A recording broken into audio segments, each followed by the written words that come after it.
Well, after many weeks of procrastination, we finally decided to spend some money on Project Clifford here. As y'all can see, we got a truckload of parts here to go on this thing. Y'all stay tuned. Give y'all a quick rundown of what we got here. We picked up a whole brake kit for the front, complete kit. We got new rotors, new calipers. That was the problem. We had caliper was hanging up on the right front. New pads to go along with that. We also picked up the new rubber lines. While we was at it, we went ahead and picked up stuff for a tune-up. Got air filter, oil filter, distributor cap, rotor button, plugs. I got a brand new set of wires that's already in the truck. I needed a new grease gun, so I picked that up so we can grease the front end. Headlight adjustment screws. She needed some new battery terminals. A small thing of Bondo that I probably won't film because we're not body men. Try to fix a couple of those small holes on the roof. Picked up a set of ratchet straps to keep in the truck. And I finally found her a set of bullet hole wheels on Marketplace. I painted these last night and we went and had some new tires put on this morning. So y'all hang out, we got a lot to do. Okay, I'm gonna give y'all a look at the setup here. First thing you want to do with any new brake rotors is you want to clean them real good with some brake clean in a rag. They're shipped with a protective coating on them to keep them from rusting. So the only thing on this job that's side specific is the calipers. So you'll have to make sure you order one for the left and one for the right on that. Everything else is universal as far as for the front. The lines, good quality line. Everything comes with the metal gaskets, washers. The calipers come with a hardware kit. Has your clips, your retaining brackets, new bolts, bands, new banjo bolt on the calipers. They even come with new washers, so you don't have to reuse any of those. Run into our first problem already, which is I anticipated it, but I can't seem to find my line wrench to break this flex hose off of the main line, which is pretty rusted up. So we're going to proceed with the job until I can run out and get a new line wrench. I don't want to take a chance of damaging that hard line and have to end up cutting and flaring that thing out. So we'll put the retaining clip back in that. It never showed any signs of leaking any brake fluid, so I'll inspect that line good and we can proceed with the job. That way we won't have to leave the truck tore down. And next time I'm out in town, I'll pick up a new set of line wrenches. So I'm going to set the tripod up. We're going to have to transfer those wheel bearings into the new rotors. I was hoping today was going to come with a complete kit, but I guess not. So the bearings in this thing were fine. We just repacked these not too long ago. So we'll go ahead and swap them over.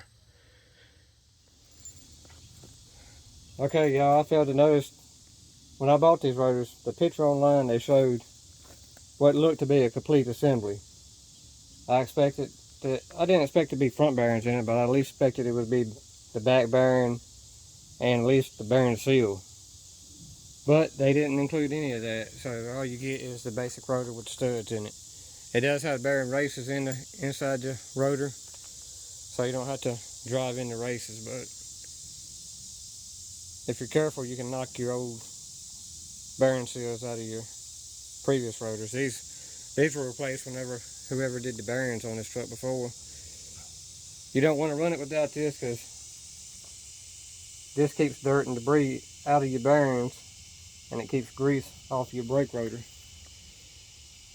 So I'm going to drive these bearings in. These bearing seals in real quick. And then we'll be good to go for the front. For anybody that's never done a job like this before, especially if you're working in a gravel driveway, a couple of pieces of cardboard that go a long way to make this job a little bit easier for you. not only does it give you something to guard against your knees on the rocks, but you can keep your parts and pieces kind of lined out nice and neat, your tools. Another thing I like to do, everybody works different, but when you get it tore down this far, there's only 3 bolts that hold this backing plate on. The way I look at it, if you're down this far in it, that's a dust shield for your rotor that keeps trash and debris off your rotor. A lot of times it'll be caked up with grease, like from the ball joints getting greased, everything getting greased over time. So 3 bolts, it doesn't take long to take it off. I'll go ahead and clean it, shoot a fresh coat of paint on it while we got it off. Not only does it make it look better, if you give it a fresh coat of paint every few years, it just keeps that part from rusting and lasting a little bit longer. So I'll come in here with some brake cleaner and clean the spindle all up nice and neat. Re-grease it, and then once the paint dries on those backing plates, we'll go ahead and put it back together.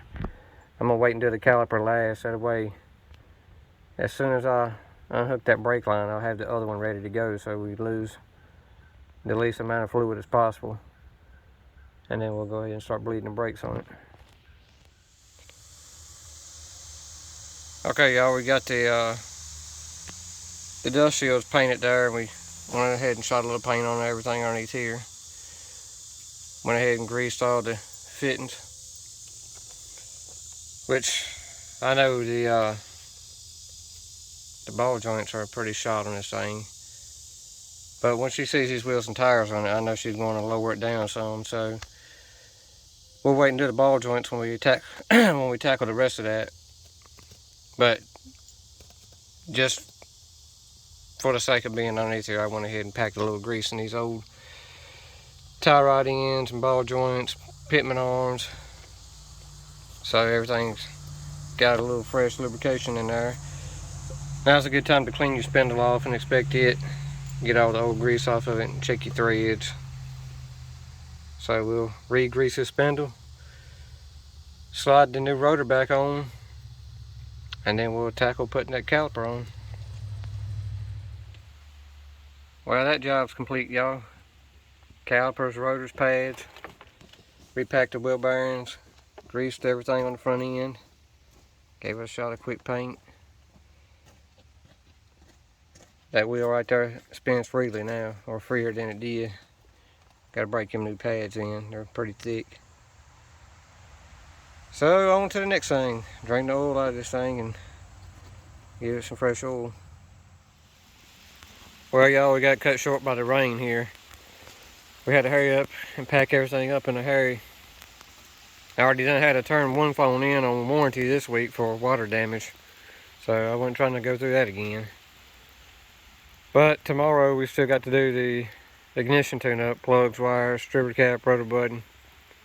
I got the oil change done, and the air filter installed. Let's see what else. I think tomorrow we're gonna try to take that seat out and pull that old rubber mat up out of it. But the good news is the brakes are working good.